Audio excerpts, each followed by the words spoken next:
Mes frères et sœurs, bonjour. Je suis le professeur Dr. John Malala. Je viens aujourd'hui vous présenter une simulation de vote électronique, c'est-à-dire le vote par les ordinateurs. Je sais qu'aujourd'hui, c'est un sujet qui fait trop de débats au Congo et les gens sont en train de se poser la question de savoir si on peut vraiment se confier ou se fier aux machines de la CENI par rapport aux élections présidentielles ou même législatives au Congo.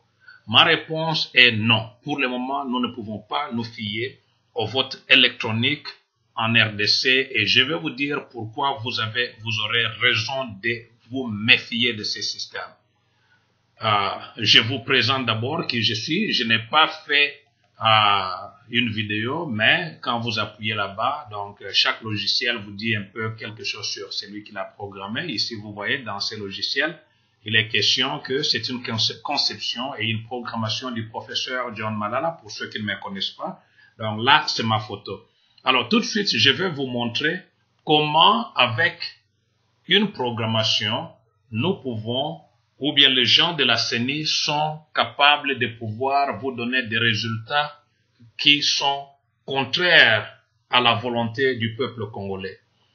Ces logiciels, pour ceux qui ne comprennent pas, ou qui ne connaissent pas, en tant que programmeurs, nous utilisons toute une série de codes pour dire à la machine ce que nous voulons. Nous manipulons la machine et nous mettons ces instructions dans le microcontrôleur de l'ordinateur ou encore nous créons un logiciel. Alors, c'est le logiciel que je vous présente aujourd'hui. Il a été testé. Je l'ai travaillé. Je l'ai conçu. Je l'ai programmé, je l'ai testé, il a très bien fonctionné. J'ai amené à l'université, les chercheurs, des experts, des savants l'ont testé, des collègues professeurs, docteurs l'ont testé et ils ont trouvé que le logiciel fonctionne tel que je l'ai conçu, c'est-à-dire qu'il donne des résultats tels que moi j'ai voulu que les résultats soient donnés. Les étudiants ont testé ces logiciels et ils ont vu que le logiciel fonctionne normalement.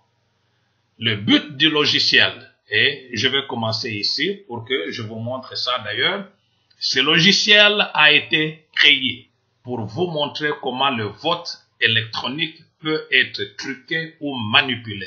C'est-à-dire, si vous acceptez le vote électronique au Congo avec une commission nationale électorale indépendante qui est déjà corrompue, si on peut ainsi dire, alors vous acceptez que vous ayez des résultats que vous n'allez pas aimer, malgré ce que l'on peut vous dire. Et je vous informe ici, chers compatriotes, chers amis, chers frères et sœurs, qu'avec le logiciel que j'ai fabriqué ici, vous pouvez appeler des experts des Nations Unies. Vous pouvez appeler les gens qui viennent faire des monitoring, mettre des témoins dans tous les centres de vote pour voir comment le vote a fonctionné. Les experts des Nations Unies et les gens qui seront là, les surveillants des centres de vote, ne vont pas découvrir la tricherie parce que la tricherie est électronique.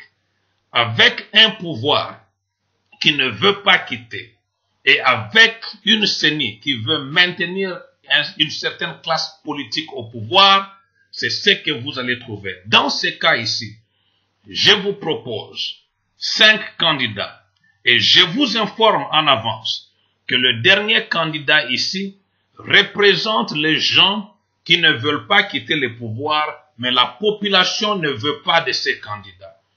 Dans un premier temps, je vais vous montrer qu'il n'existe pas de vote déjà caché dans l'ordinateur. C'est-à-dire, je commence ici, j'appuie sur Emmanuel Macron, je n'ai pas appuyé confirmer le vote. Tant que je ne confirme pas, il n'y a pas vote. Donc, j'ai appuyé partout ici et je n'ai pas confirmé. Il n'y a pas vote. Si nous clôturons les élections aujourd'hui et que la CENI nous demande par exemple, nous dit soumettez les résultats et que nous appuyons, nous soumettons les résultats, Donc, ça va donner Emmanuel Macron 0, Patrice Lumumba 0, Mobutu 0, Donald Trump 0, Corneille Nangaa 0. Le total général, c'est 0. Vous avez vu qu'il y avait personne qui avait voté. Alors, nous relançons l'opération. Nous commençons là-bas. Cette fois-ci, je vais donner quelques voix aux gens. Donc, la première personne, telle que Ngalula vient, elle vote pour Emmanuel Macron, elle confirme. Et Kabengele vient, il vote pour Patrice Lumumba. Et Mbaka vient, il vote pour Mobutu. Et Harrisburg vient, il vote pour Donald Trump. Chacun de ces gens ici venait de recevoir un vote, sauf Corneille Nangaa à qui nous n'avons pas donné un vote. Et je peux répartir ici. Un autre vient, il donne là-bas, c'est là 2 votes, 2 votes, 2 votes, et puis 2 votes. Celui-là, nous l'avons donné 0. Alors, continuons un peu. Donc, lui, il a 3 votes. Au lieu de continuer comme ça, donc donnons par exemple à Lumumba plusieurs votes. Lumumba a déjà 2 votes. Donnons-lui plusieurs votes. Donc, faisons un total par exemple de 20 votes. Celui-ci, il a 2. Donc, 3, 4, 5, 6, 7, 8, par exemple, 9. Donnons beaucoup de votes à Lumumba. Et puis, donnons quelques votes entre Mobutu et Trump. Trump a déjà 2. Donc, il nous reste combien de votes? Je pense qu'il nous reste 6 votes. Je ne sais pas si j'ai bien compté.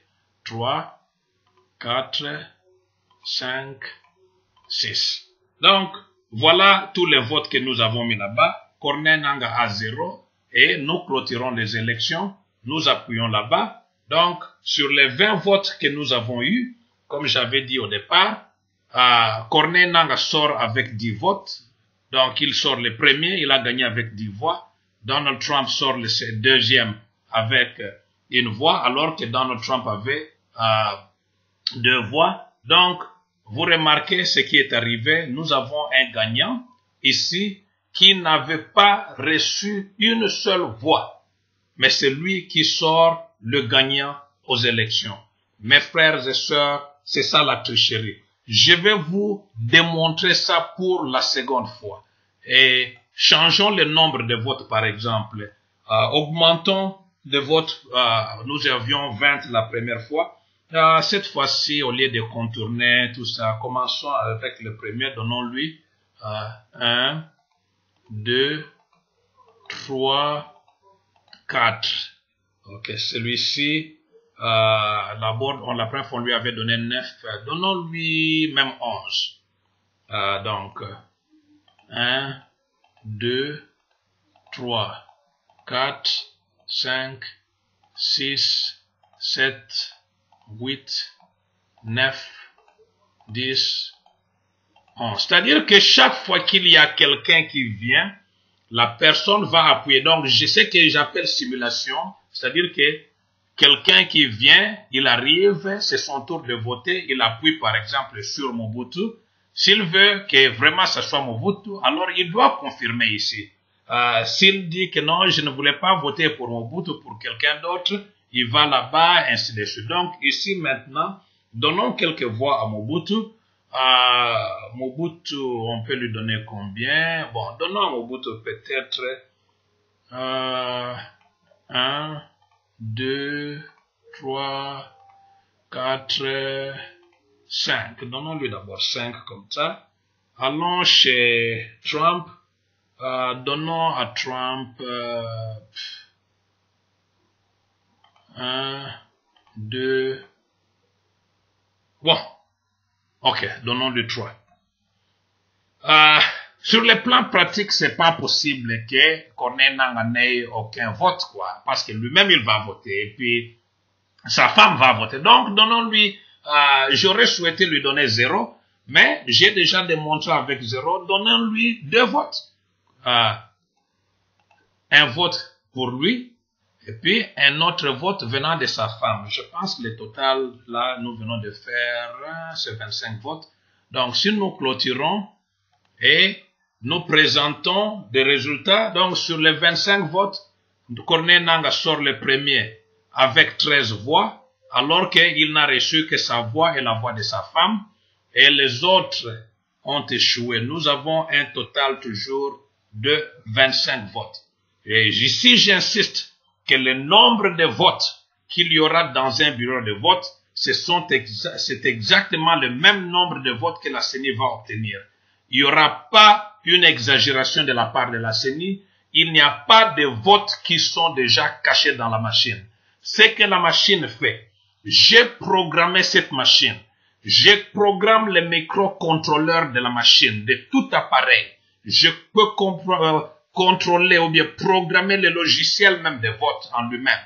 Tout ce que je demande au logiciel, c'est de voler des voix de la part de celui-ci. Si celui-ci s'appelle tel politicien de l'UDPS par exemple, on lui vole des voix. Celui-là est le politicien du PDT, on lui vole des voix. Celui-là est par exemple le politicien du MLC, on lui vole des voix. Celui-là est le politicien de l'UNC, on lui vole des voix et il va voler pour que lorsqu'on va vérifier, on appelle le bureau de vote de Kolwezi, telle circonscription électorale. Vous aviez combien de voix? On dit nous avions 10 512 voix. On vérifie à la CENI, il y a aussi 10 512 voix et on pense que les résultats sont crédibles et transparents. Alors qu'en réalité, la machine a été instruite à voler les votes et à donner aux candidats préférentiels que la CENI a déjà programmé. Comme je vous ai dit dès le départ, mes chers frères et sœurs, c'est un travail qu'un programmeur peut faire. Je l'ai fait, non pas seulement parce que je suis professeur, parce que je suis docteur, parce que je suis ingénieur concepteur, parce que je suis programmeur, mais je pense que je connais beaucoup de Congolais qui connaissent programmer et qui sont à mesure de faire ce travail.